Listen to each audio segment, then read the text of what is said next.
There are many locomotives that have gained notoriety on the silver screen. Flying Scotsman in 102 Dalmatians, Alton Hall in Harry Potter. Add Sierra Railway's number 3 has been in more movies than a superstar. But easily one of the older classes just happened to be in one of the most funniest and strangest of all, the Titfield Thunderbolt. Of course it's not known by that name originally, the engine is known as number 57 or Lion. Lion's life started in 1838 in Leeds at the Todd, Kitson and Laird Works and was the product of not one but two patents, Robert Stephenson and John Melling. While the Planet was a breakthrough in commercial engine design, it was still not perfect. The engine was prone to swaying thanks to hunting oscillation, and when the engine was at speed, this was unbearable and could even be downright dangerous, damaging both the engine and the track itself. To combat this, Stephenson knew that weight distribution was key, especially if he wanted the engine to go faster. So he now redesigned a 0-4-2 arrangement. With the weight of the boiler across the twin driving wheels, the extra wheels would help support it and the firebox. The firebox didn't sit directly above them, more to the back, but it did help even the weight out. Another unusual feature were the new fire bars. Instead of using solid fire bars, the bars were filled with water. The water tanks were situated under the ash pan. It might seem a little weird to have something as cooling as water sat below your fire, but the bars played a vital part in it. As the ash from the fire fell through the fire bars, the ash would fall on the tank. Even though the ash was spent, it retained heat.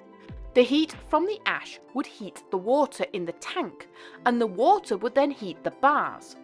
Thanks to this mini heater, the bars remained hot long after the engine's fire had been disposed of. To keep the water free flowing, a special valve from the safety valve was installed, allowing excess steam to be taken away and drawing water into the tank from the tender. Another new feature was the valve gear. Melling's new valve gear reduced back pressure in the cylinders, while allowing steam to escape easier.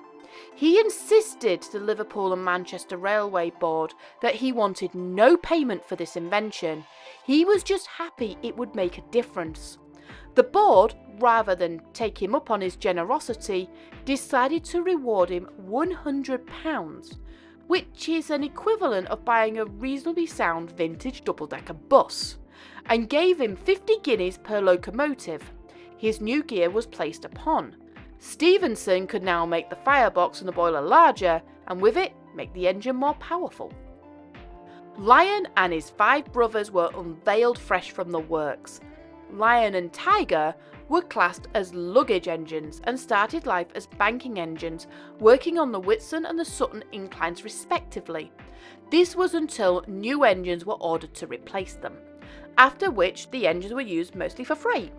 In the summer of 1839, it was reported to have spent over 16 hours in steam. While the engines had a good freight life, it didn't last long on the Liverpool-Manchester Railway as engines go, and they were sold in 1859 to the Mersey Docks and Harbour Board. 15 years after the sale, Lion, now in its twilight years, was moved from regular service, but unusually it was saved from the cutter's torch. Instead, it was retired to work as a stationary pumping engine at Princess Docks. Lion worked in darkness for decades and while the world changed around it. In time, Lion's name and its origin was forgotten, and to the workers, it was just another machine. In 1923, a new generation realised just what a gem they had in their depths. So in 1928, after the installation of an electric pump, the engine was pulled into the sunlight after almost half a century hidden away. It was taken into the care of the Liverpool Engineering Society. The engine was in a rather sorry state though. Its tender was long since scrapped and it needed significant works. In today's market, a find like Lion would have taken years to restore. However, in the golden age of steam, supplies and skilled metal workers were more than plentiful. Still, it took a solid 2 years before the engine was ready to be unveiled to the public. Lion's debut was a special one. It marked 100 years since the Liverpool and Manchester Railway's creation, and it was only fitting that a working engine that once worked on the line took centre stage. The engine had a specially purpose-built track for it, but the preserved carriages that the engine was used to pulling were now much too fragile for general use and failed to conform to the modern safety standards. Lion could pull one modern Mach 1 or even 2 at a push, but they were not right for the engine, so replica carriages were built especially for her. The carriages were the same design as the originals, but were safer, and after their use, they became exhibits at the National Railway Museum. After the event, Lion was moved to the Liverpool Lime Street station, where it was placed on a pedestal. It appeared that its steaming days were over, and it would spend the rest of its life in preservation. But it appeared to be the perfect engine for another type of entertainment: films. In 1937, the engine was steamed up for the film Victoria the Great. The film was made to tie in with the 100th year of her coronation of Queen Victoria. It wasn't the most accurate of films, as it depicts Victoria and Albert leaving on their honeymoon by train after their marriage, with Lion being seen taking them off into the sunset. However, from historical records, we know that the Queen didn't get on board a train until 1842. By then, she was happily married and had 2 kids. Despite the inaccuracies, Lion performed beautifully. The only thing the railway crews had to contend with was the lack of injectors, but it was an inconvenience for the time it was running. It seemed to set in motion a series of publicity stunts, and the engine became more of a poster child for old vintage steam. It was used in various places up and down the country, introducing new ideas and celebrating successes, especially old anniversaries. It started to get a bit of a name for itself. But almost as it started, the publicity and press releases ceased as World War II reared its head, and fearing the engine's safety, it was locked away in crew works in storage. Once again, the engine was in darkness, and it took 12 long years before it was pulled out again. This time it was needed for the film Lady with a Lamp. It seemed that director Herbert Wilcox was impressed with Lion's performance and requested the engine for his latest film. The Lady with the Lamp was another historical portrayal, this time Florence Nightingale. The single scene depicts Lion bringing Florence home to Coal Green Railway Station. The station is sadly long gone, having been demolished in 1968. But by far the most famous role Lion ever took was on the Titfield Thunderbolt. So what of this movie? The writer, Thomas Clark, was said to be inspired by the Tallyclin Railway and wanted to see the railway and talk to the volunteers. The volunteers would tell their stories and their struggles at opening and running a volunteer-based railway. From their stories, he was inspired to write the screenplay and even included a number of the volunteer stories that actually occurred. Without giving too much of the plot away, the story involves the village of Titfield, a railway, a rival bus company, and a few shenanigans. Of course, Lion takes centre stage.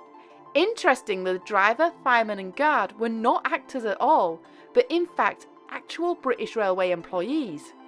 They were supposed to be just doubles and to operate the locomotive, but they proved so good and were perfect for the parts, so they were given both lines and directions and were actually credited.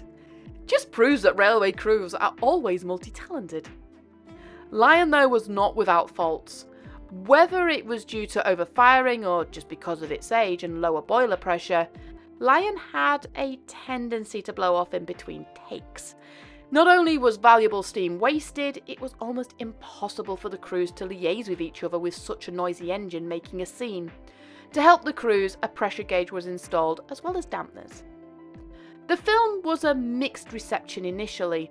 Some thought the ending lacked wit, while others loved it. Today, it's a classic, and loved by both general audience and railway fanatics alike. It was also featured in stage adaptations, and has even had a national tour under its belt. Sadly, this will be the last time the engine was on screen, but it did receive a lasting souvenir. In one of the latter scenes, the train had to be separated from the locomotive. In it, it shows both the engine and the train going down the track while Lion performed well. The banking engine pushed the carriages a little too much.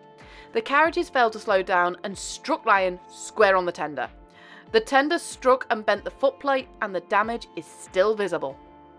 In 1970, Lion was presented to the Liverpool Museum, and many thought that this was its retirement. But it was restored again, this time for the 150th anniversary celebrations. The engine needed much more extensive work to bring it up to BR code, and was fitted with, among other things, air brakes for the first time. Thanks to new boiler fixings, new tubes, a new plug regulator, new washout plugs, and a reinforced buffer theme, British Railway was happy to give the engine a 4-year boiler ticket certification. Those 4 years were busy for Lion as it ran along the heritage lines. It finished its run in 1988 at the Birmingham Railway Museum. But we are lucky that the last of the drivers were able to describe what driving her was like. As any loco driver knows, you can have identical engines, identical coal, identical weather conditions, and run the same line. But every engine will run differently. According to the drivers that last drove her, she was a docile engine, but had unique quirks.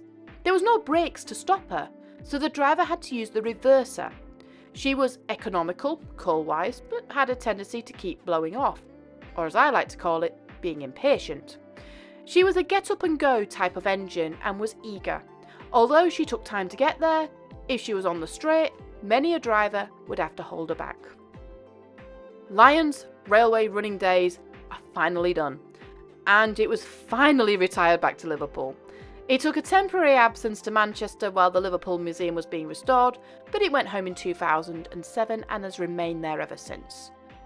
Lion is an unusual one, as it's one of the oldest engines from the early days, yet there are drivers alive who remember driving her.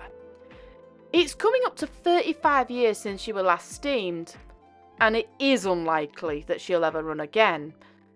But many have said that about this engine before, and each time she has surprised them all.